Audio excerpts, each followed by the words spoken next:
बच्चों YouTube channel में आपका फिर से स्वागत है। मैं डॉक्टर मोहम्मद अकबर। आज हम लोग इनकम टैक्स में इनकम फ्रॉम सैलरी पे बात करने आते हैं। इनकम फ्रॉम सैलरी जो है वो सेक्शन 15 से लेकर 27 के बीच में आती है।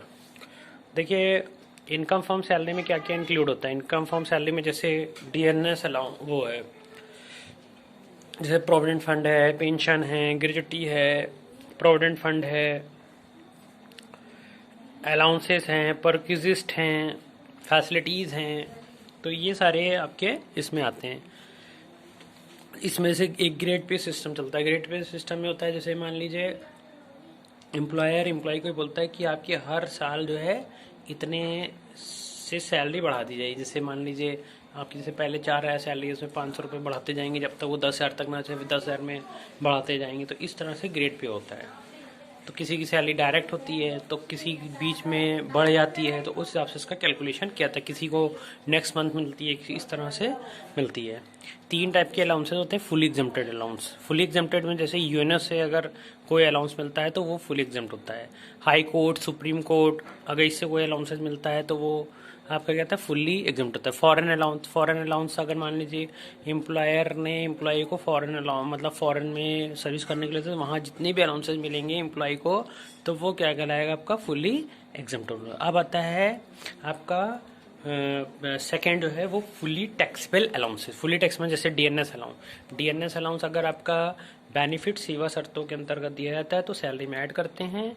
मतलब सैलरी में ऐड करने का मतलब ये है कि उसको हम सैलरी कंपटीशन ऑफ सैलरी में तो दिखाएंगे, लेकिन अगर एचआरए निकाल रहे हैं, एंटरटेनमेंट अलाउंस निकाल रहे हैं या ग्रेजुटी वगैरह निकाल रहे हैं, तो उस केस में आपको ध्यान देना पड़ेगा इन चीज़ों में कि कहाँ पे जोड़ना है और कहाँ पे नहीं जोड़ना है। ये क्वेश्चन में आपका कहीं ना कहीं मेंशन होता है।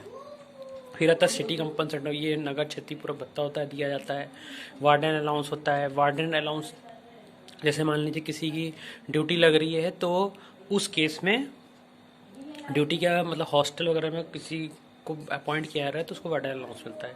नॉन प्रैक्टिसिंग अलाउंस ये डॉक्टरों को दिया जाता है ताकि वो अपना प्राइवेट क्लिनिक ना चलाएं। फिर आता है हिल एरिया, मतलब किसी हिल एरिया अलाउंस, किसी पहाड़ी में ड्यूटी लग रही है तो वहाँ पे उसको दिया जाता है। डेपुटेशन अगर किसी को भेजा गया है कोई काम के लिए प्रतिनियुक्ति पर, तो उसका अलाउंस मिलता है। नॉन वो बता चुके हैं। और बहुत सारे अलाउंस होते हैं, जैसे marriage allowance, dinner allowance, lunch allowance. अब थर्ड है आपका पार्सली टैक्सेबल अलाउंसेस।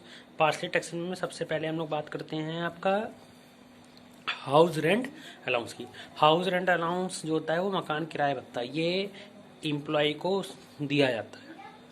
और इसमें कुछ इसके रूल्स हैं। रूल्स का मतलब ये हो गया, अगर मान लीजिए वो बंदा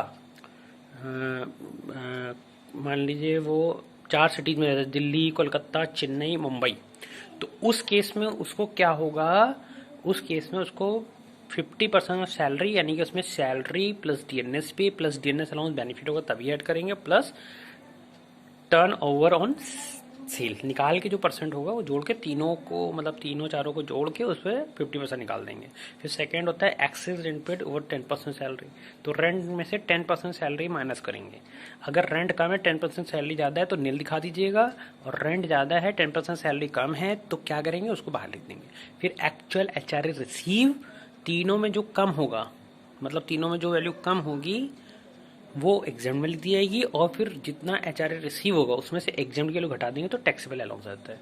सेकंड पॉइंट उसका होता है, अगर एम्प्लॉय अदर सिटी में रहता है उन 4 मेट्रोपॉलिटन सिटीज़ को छोड़कर, तो पहला पॉइंट इसमें जो होता है वो आपका 40% of salary. Second, excess rent paid over 10% of salary, rent में से 10% सैलरी घटा देंगे। सेकंड हो गया आपका। थर्ड पॉइंट हो गया आपका एक्चुअल एचआरए रिसीव, तीनों में जो कम होगा एग्जम्प्ट हो जाएगा और रिसीव में से टैक्सेबल घटा दिया जाएगा। और अगर उसका खुद का घर है तो उस केस में क्या होगा, आपका ये दोनों रूल्स अप्लाई नहीं होंगे, ना 50 ना 40। टोटल जो एचआरए होगा उसको टोटल ऐसे डायरेक्ट मल्टीप्लाई करके दिखा दिया।